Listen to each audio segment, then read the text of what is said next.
It's a pleasure to speak to this wonderful group tonight about our dear Rabbi Aaron Raskin. As a founding member of our congregation, Bnai Avraham, I had the pleasure of joining Steve Rosen and others in finding an outstanding rabbi for our congregation. And from the very beginning, we knew we had a gem in Rabbi Raskin. And certainly that was confirmed when he married Sterny, and then together we knew we had the best. Whether in their homes, in the synagogue, all times, for all people, always helping, doing mitzvahs, midos, Torah. The rabbi represents true Yiddishkeit. And I know so well that his grandfather of blessed memory, Rabbi J.J. Hecht, is so very proud of his accomplishments and all he does in keeping the heritage of the Hecht and Raskin families.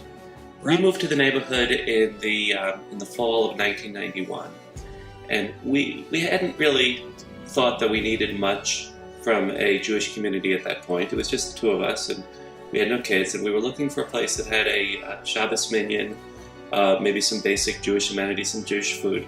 But beyond that, we just needed a place to have an apartment to know that we could go someplace for Shabbos.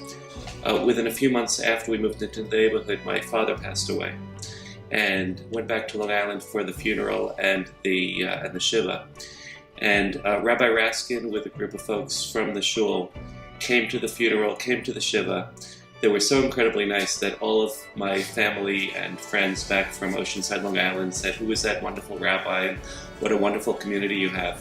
And it was really, through that we started to appreciate just how wonderful a community could be. The point we're talking about, we were all half the age we are now, right? And also worth mentioning that we came the summer before we actually moved in to scope it out, in the summer of 1990, when the rabbi and Sterny were newlyweds, and Sterny was a tiny bit pregnant with Yankel, and we did not know it yet, but they were like 23, 24, we were 24, 25, and so we were like all babies. And our first Shabbos in the neighborhood, we just went to shul, and Marty Moskowitz took us home for dinner. And it was just him and Bonnie and their little boy, and they shared what they had. And it was just indicative of how warm and welcoming the minyan was going to be. And during those days, we were all inviting each other over all the time and hanging out on Shabbos.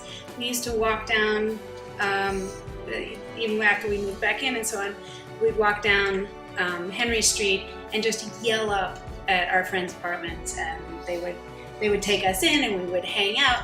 And it was Rabbi Raskin who created that environment, who encouraged everyone to be open through his example, through opening up his own Shabbos table every Shabbos, as he's continued to do through the decades, and creating a living example for the community. Was shul shopping and going from one to the next as everybody does.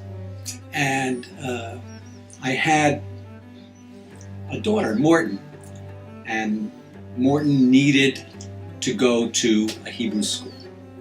So I said, Rabbi, I'll join your shul, but I need a Hebrew school for her to go to. He said, "Oh, no problem. We have a great Hebrew school, no problem." I said, "Yeah, but Rabbi, I only see her every other weekend and Wednesdays." He said, "No problem. Our Hebrew school meets every other weekend and Wednesdays." And that is how Seabay, the Hebrew school, started for Morton. And so I said, okay, if he's willing to do this, then I could be a member too. So I started coming a little bit more often. And another part of the story, which I know you remember, and she said, "Honey, get out of the house." I said, "I have nowhere to go." She said, "Doesn't that rabbi give a class on Monday nights?" "Yeah, but it's like on gematria or something. She says, I don't know what gematria is, but you go. And I started going, and the rest, as they say, is history. Rabbi, you've made me realize that dreams can come true. Streets. When I came home from work one day, I saw, much to my great surprise, two young Hasidic men putting leaflets up on the telephone poles. And at that point, I was going to the Upper West Side to shul. I was becoming more observant, and what I was longing for in my dream of dreams was to have a place locally, a shul, a center that would make it possible for me to have a place on Shabbos to daven.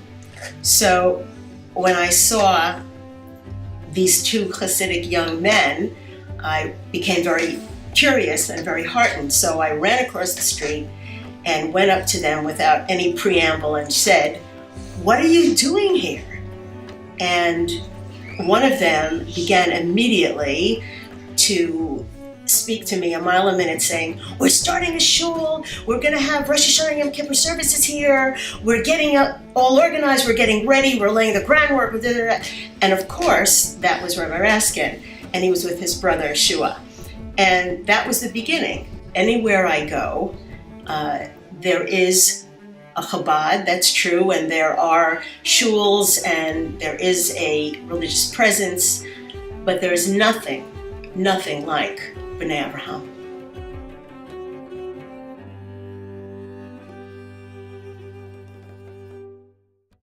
Fan the flame from the fire of freedom. Fan the flame from the fire of freedom. Fan the flame from the fire of freedom. Mazel tov to the love of my life. May we share many, many years together. Rabbi, happy birthday. Yasher Koach. Rabbi Raskin. Aaron, Mazel Tov. We've led us for 120 years. All the blessing that everybody's blessing you should be included in the Torah. You should be Masliach and all your holy work that you do, the Gashmis and Ruchnias. We should always invite us for simchas for you, and we should always dance together with happy hearts. Mazel Tov. Rabbi, we have known you for half of our lives, and you made a beautiful shul. It's so important to us. All of our lives. Yeah. Happy birthday! Happy birthday to you. Happy birthday to you. Happy birthday, dear Rabbi. Happy birthday to you. Hi, Rabbi Raskin. Happy birthday. Happy 50th birthday to Rabbi Raskin. Unbelievable. Congregation Bnei Avraham is now 28 years, both amazing milestones. I want to wish a special mazel tov to Eric and Marcy Roth and to all the other honorees. May you all continue to have many, many, many years of continued success. Happy birthday, Rabbi Raskin. L'chaim. Happy birthday, Rabbi Raskin. Happy birthday, Rabbi Raskin.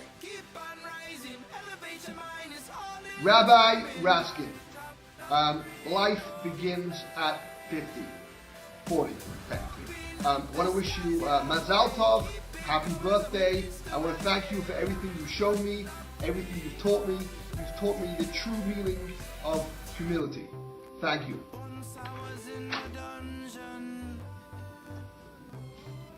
Yay!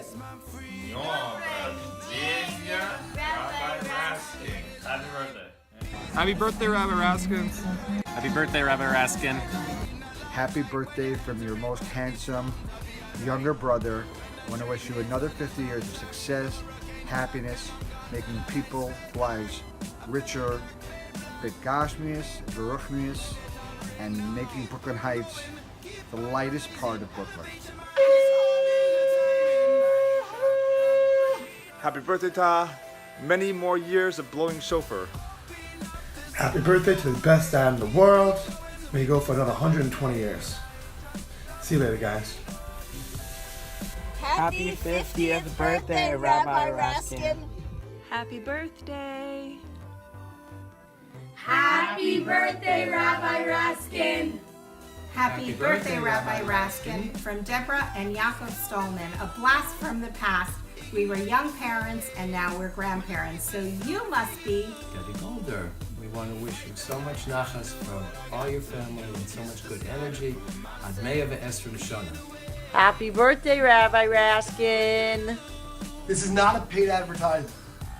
Happy birthday to my dear oldest brother, Rabbi Aaron Leib Raskin, author of all these books, who made me an uncle with Yankel, and made me a great uncle with JJ, and for always being an inspiration and always being there.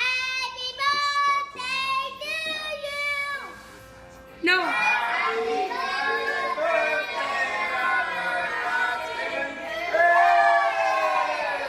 Hi Rabbi, all the way from the Sunflower State. We wanted to wish you a very happy 50th birthday. We're sorry we couldn't be there. We miss you. Happy birthday. Happy birthday, Rabbi Raskin. Thank you for being there for us from the very beginning.